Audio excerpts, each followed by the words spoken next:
estaré en la lucha por una Colombia mejor, por la Colombia con la que todos hemos soñado y por la Colombia que todos merecemos.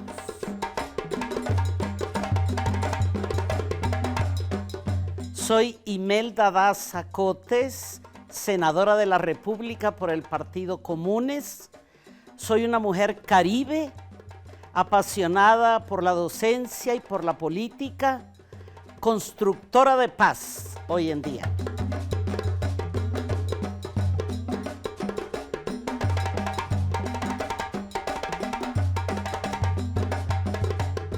Yo nací en un pueblo del Cesar, ubicado en las estribaciones de la serranía de Perijá.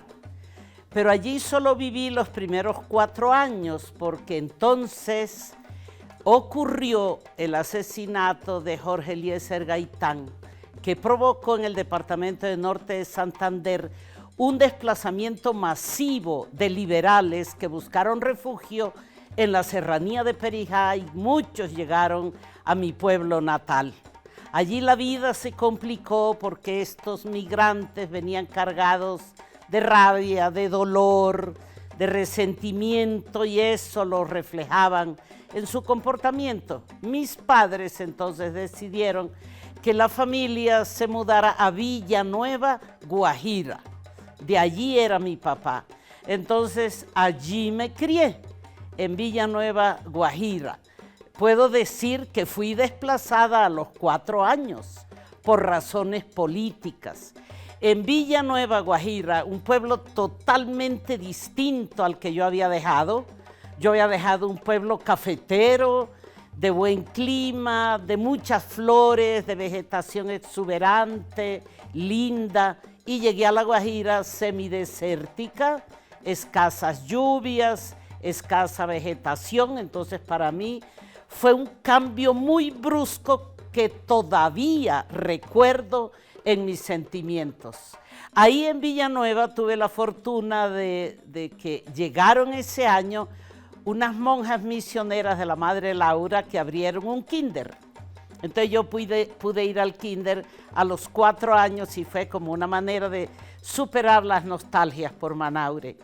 Cuando terminé el quinto, mi mamá me preguntó qué quería hacer después y yo les dije, yo quiero estudiar bachillerato. Era el año 60. No había colegios de bachillerato en esta región. Entonces, por esa razón, me enviaron a Bogotá a estudiar bachillerato. Yo creí que iba a llegar al paraíso. Viajar de La Guajira a Bogotá en aquellos años era una hazaña. Llegué a la Bogotá del año 61, 7 de febrero, fría, oscura, lloviznaba desde la mañana hasta el anochecer, la gente me parecía taciturna, triste, vestían de azul oscuro, negro, marrón, y yo venía del Caribe exuberante, lleno de colores y de sol. Interna me llevaron al colegio Liceo Nacional Femenino Antonia Santos, en el barrio Ricaurte, ubicado en la carrera 22, número 1249. No lo olvido nunca porque ahí viví 6 larguísimos años. Y a mi profesora de historia, que era extraordinaria, Lucy de Mejía, yo le preguntaba mucho. Un día ella me dijo, Imelda, me cansé de su preguntadera. Yo no le puedo responder todo, pero si usted quiere entender todo lo que pasa en este país, estudie economía. Efectivamente ingresé a la Universidad Nacional, no era fácil ni es fácil, y pude entender con maravillosos profesores que tuve todos los problemas de este país. Y entendí además que todos esos problemas tenían solución. Yo decidí casi que sola, dedicaré mi ejercicio profesional a trabajar en instituciones o en programas que ayuden a este país a superar su problemática.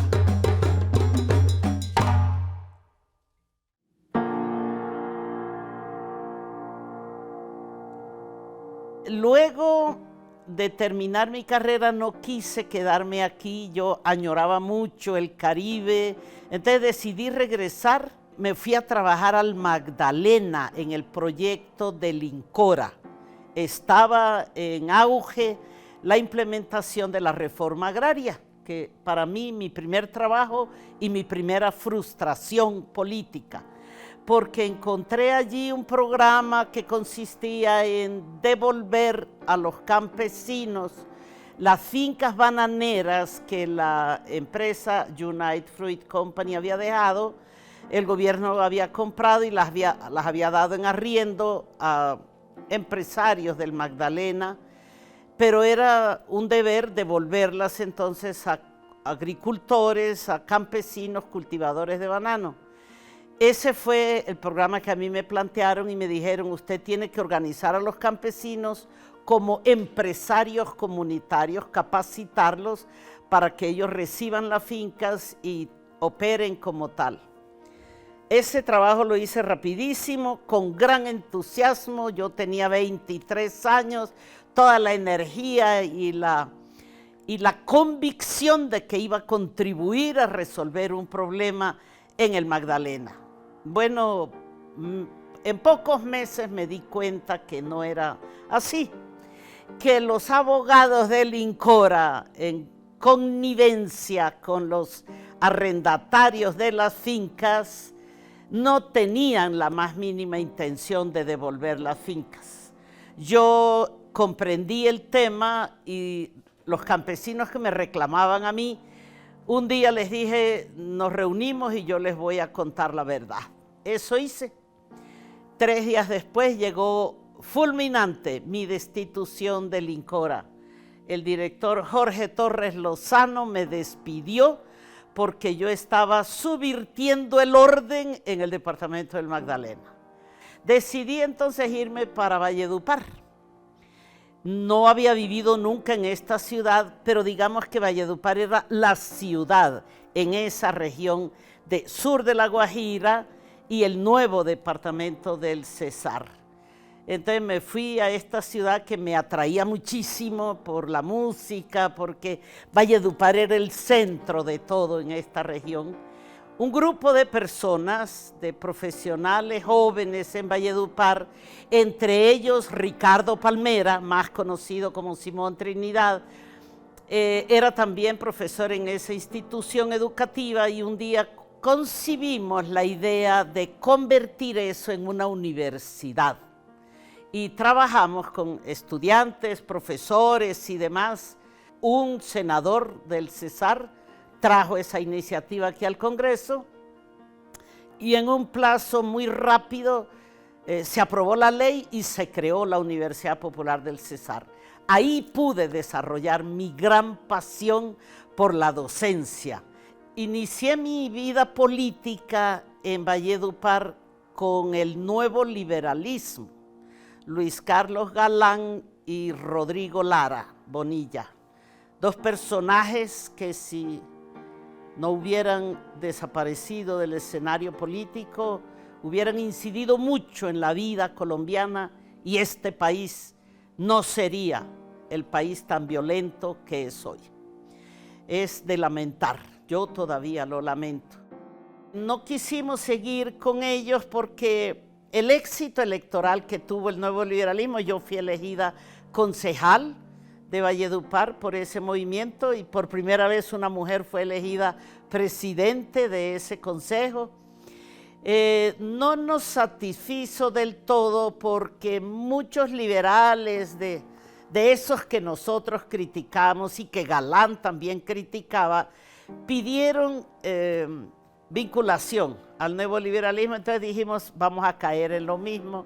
Decidimos pues independizarnos con este movimiento cívico que se desarrolló con mucho entusiasmo también en la ciudad.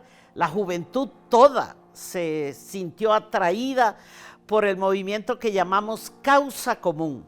El movimiento se planteaba como una alternativa muy interesante cuando fue elegido presidente Belisario Betancur.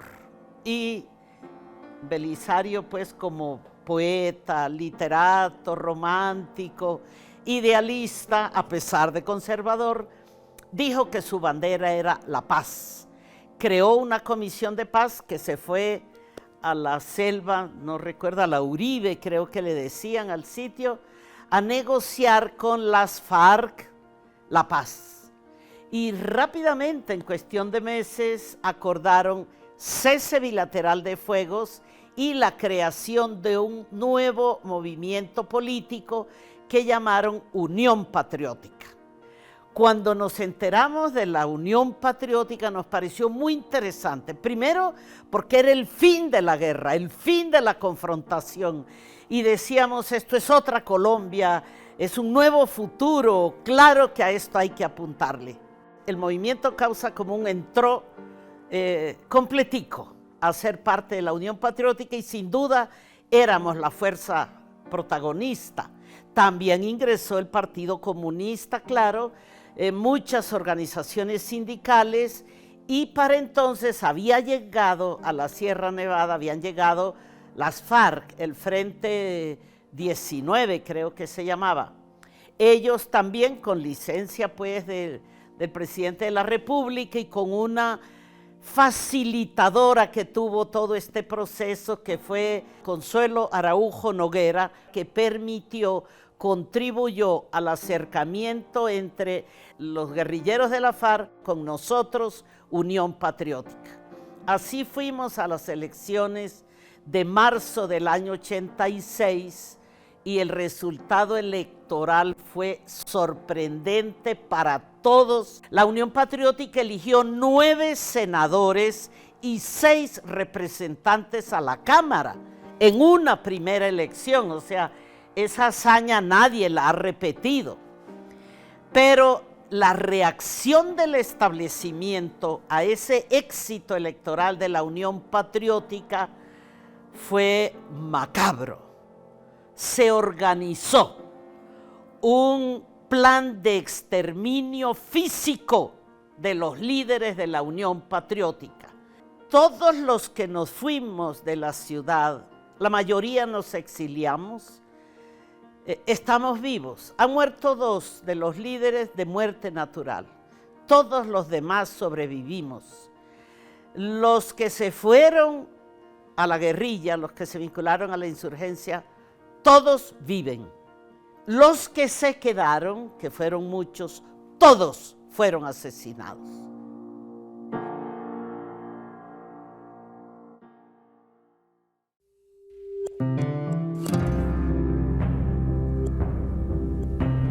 Yo salí primero para Bogotá, aquí nació mi hija, un poco en la clandestinidad porque seguían asesinando a los líderes de la Unión Patriótica en todas partes.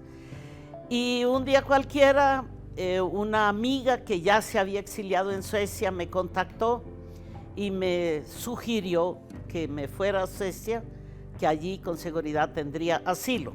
Finalmente, el 26 de septiembre de 1989 me fui a Suecia con 3 niños, 3 bebés que cuando los desperté en Estocolmo para bajarnos del avión lloraron en coro.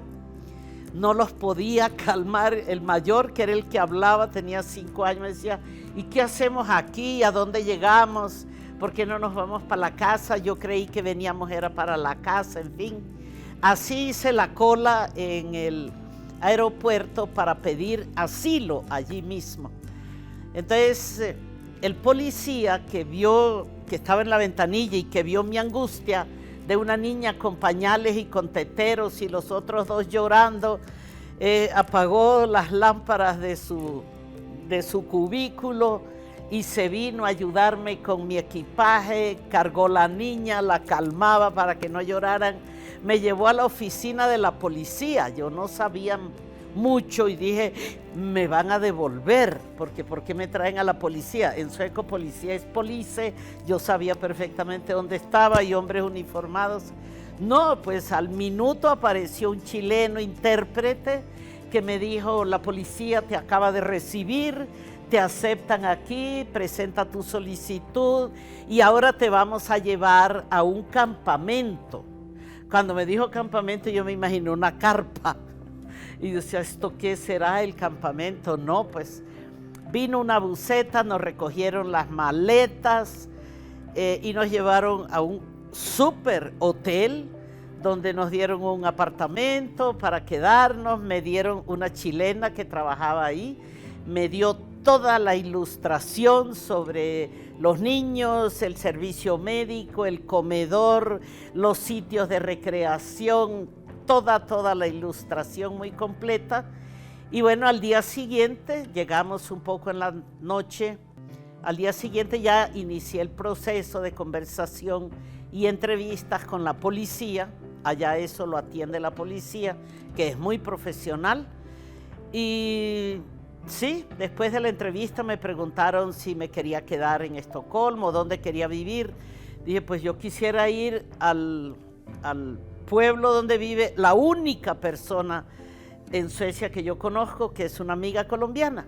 Efectivamente, para allá nos mandaron en el tren con un joven que nos acompañó todo el trayecto hasta llegar al pueblo que se llama Nässjö, y allí me recibieron estos amigos, pero también la asistencia social. De ahí en adelante la vida pues normal, los niños empezaron a ir a la escuela y a la guardería. La menor, que tenía 1 año y medio, tenía servicio de guardería, los otros 2 iban a la escuela y a mí me mandaron a estudiar sueco casi inmediatamente. De ahí me preguntaron si queríamos mudarnos para un pueblo más grande y nos propusieron Jönköping. Ahí vivimos muchos años, ahí fueron mis hijos toda la educación primaria, yo terminé de aprender el sueco, después hice un posgrado ahí en la universidad. Después de ese posgrado me invitaron a trabajar ahí, pero era solamente unas horas de clase. Luego me ofrecieron trabajar como profesora de español en la primaria, con la intención de que con los niños aprendiera mejor el sueco.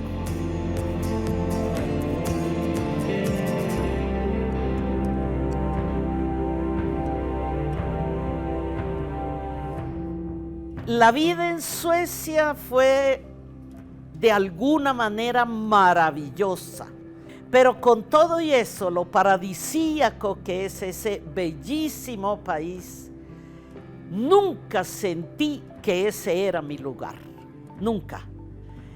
Nunca pude desarrollar el sentido de pertenencia. Siempre uno se siente distinto y se siente raro. Yo allá también me vinculé a la política. Desde el año 2000 hasta que me vine, 2015, fui concejal. Primero por la socialdemocracia, 13 años, y los 2 últimos por el partido de izquierda. Pero con todo y eso, y que puedo decir, a mí me fue muy bien, mis hijos tuvieron un desarrollo normal, todos 3 son profesionales, trabajan muy bien, en condiciones pues excelentes, pero yo nunca sentí repito, que ese era mi lugar. Las nostalgias por Colombia me abrumaron muchísimo. Es muy duro. Y nunca olvidé las palabras de Simón Trinidad cuando dijo, el exilio es una derrota política. Sí, así lo sentía yo. Así lo vivía, y por eso todos los días que viví allí soñé con el retorno a esto.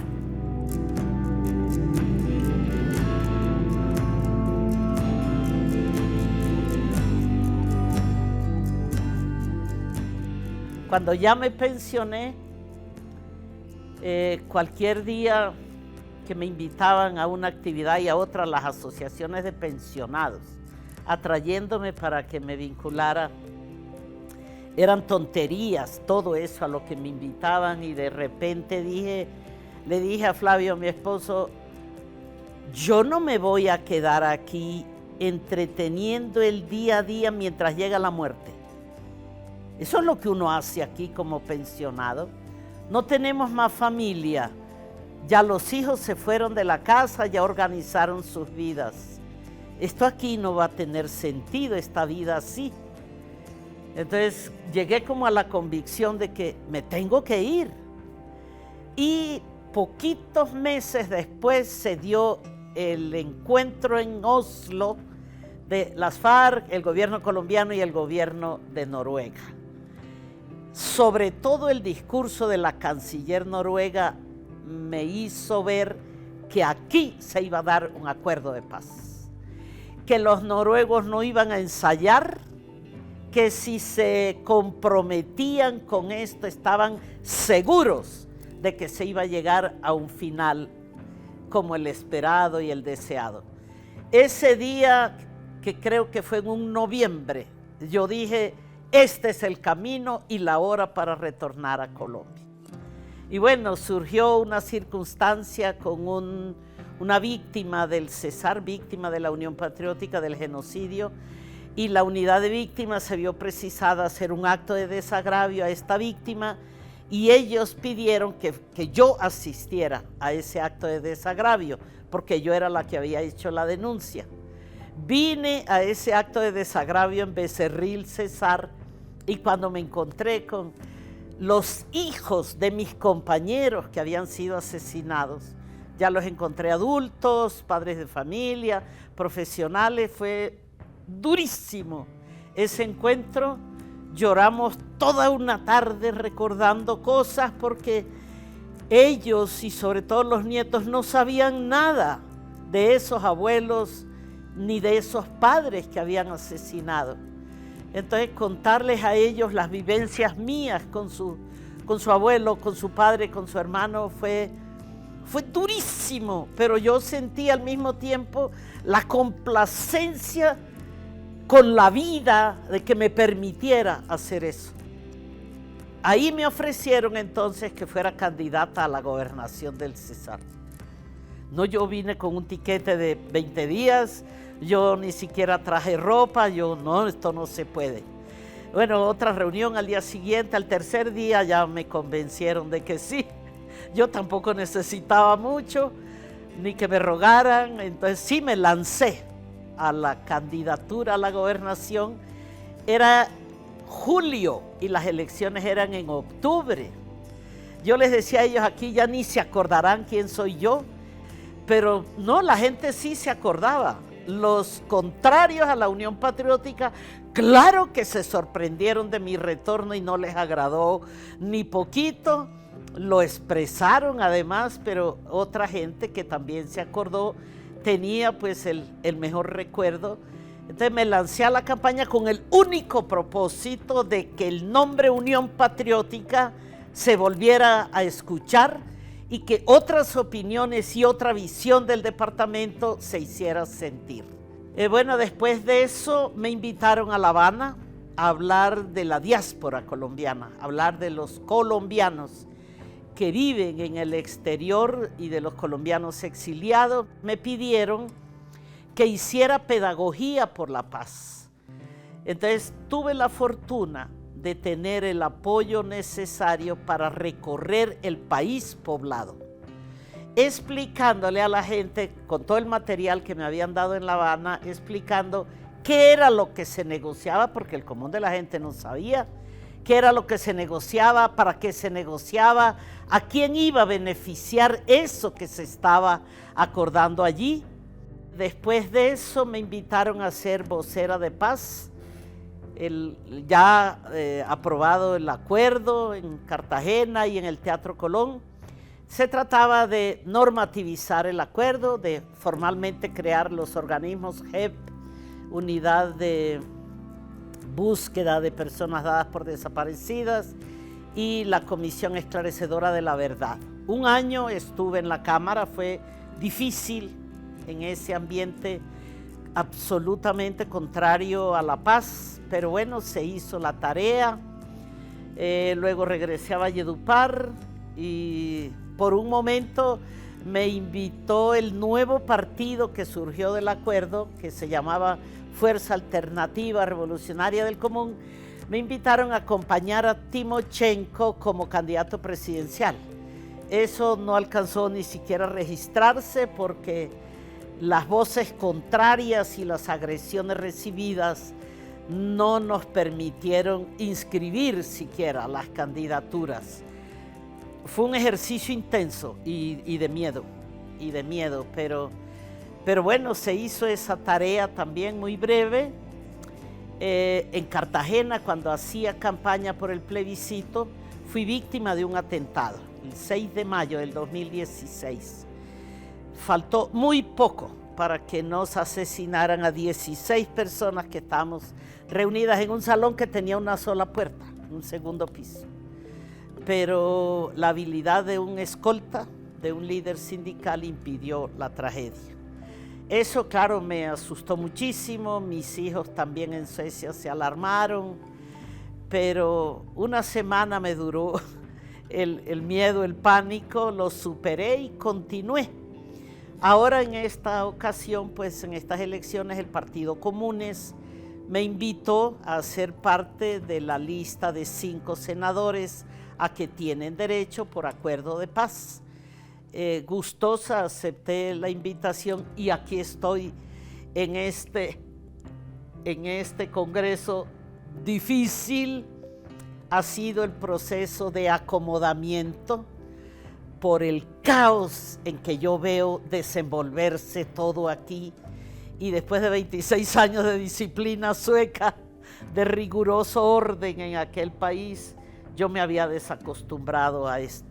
Mis temas aquí de gran interés son la mujer en Colombia, porque una de las cosas que más me impactó al regresar es la violencia tan espantosa que afecta a la mujer en Colombia, y la impunidad que rodea y ampara a quienes cometen los delitos contra la mujer. Eso me preocupa muchísimo. Y también el tema de la tierra, que es el freno al crecimiento de la economía y al desarrollo del país. Cuando yo entendí este país, me parecía imposible, extraño, que el resto de la gente no se comprometiera igual a buscar soluciones, a superar la problemática que tenemos, que se requiere para eso organización, unidad de los afectados con los problemas. Entonces yo, a pesar de todo lo que ocurra, de la desunión política entre quienes deberíamos trabajar juntos, de los tropiezos sufridos, nunca renuncio a la lucha por una Colombia mejor. Yo amo este país, yo amo a este pueblo.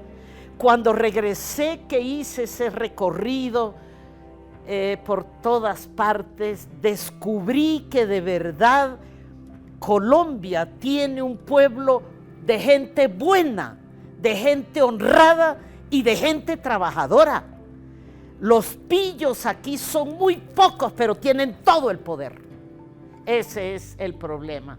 Entonces, esa convicción me llena a mí de energía, de entusiasmo, y pienso que como docente me pensioné, y lo lamento porque me encantaba, pero como política yo no me pensionaré nunca. Yo estaré en esto mientras pueda hablar, mientras pueda razonar.